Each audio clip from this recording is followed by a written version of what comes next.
I'm sure you recognize these. These are Kwikset SmartKey locks.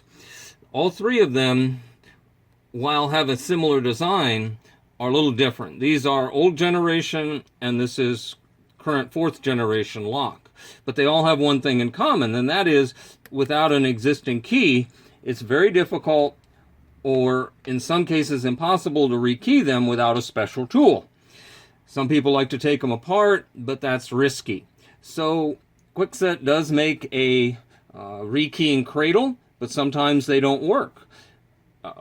A1 Security Products made a better resetter tool, but they went out of business.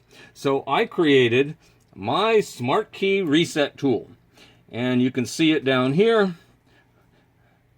Made out of metal, nice and thick, so it should last for years and years and years. So what I'm going to do is give you a little demonstration. This is an early generation 1 or 2 SmartKey lock. So I'm going to put it in my vise.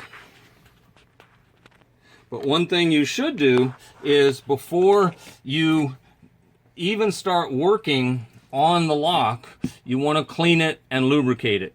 I use CRC electronic cleaner to flush the contaminants out of the lock, and CRC heavy duty silicone to lubricate it. I like these because we live in Arizona and we have a lot of blowing dirt, so those two are great tools for flushing the lock and preparing it. If you don't do that, it's going to be very difficult to reset it, because in some cases the sleeve that goes back and forth on these won't move if there's too much contamination.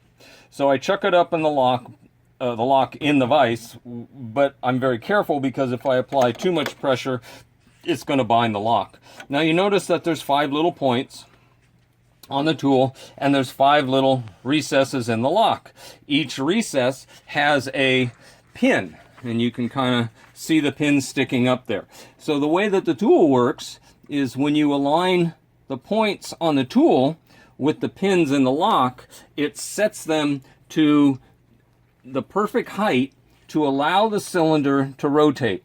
So you can see it binding, and when I push this key in just a little bit, just enough to grab the keyway, it binds the plug against the tool. Now I work the tool out gently, and the lock rotates 90 degrees to the reset position.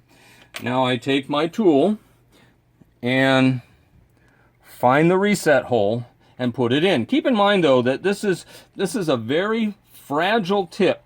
I put it on there for convenience, but the better option is to use the Kwikset SmartKey reset tool that's available from most lock supply houses.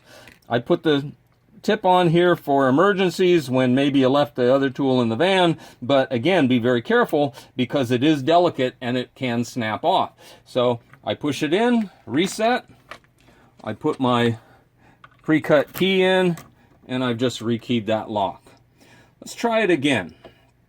This time what we're going to do is we're going to try it on a I got to get it in the right position. I'm going to try it on a generation 4 deadbolt cylinder, and you can tell it's generation 4 because of the square sidebar in the lock. And yes, these locks are all sidebar. That's what makes them so difficult to pick. So I chuck it up in my vise, take my tool, line it up with the pins, push it in all the way till it stops, insert my key, rotate it slightly till it binds, and then gently work the tool out and rotate the plug 90 degrees. Now I take my tool again, push in the reset sleeve, put in my key, rotate it around, and now I have a rekeyed lock.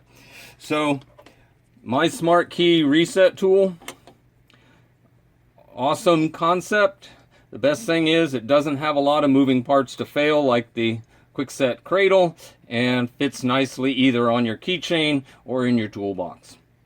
Thanks for watching.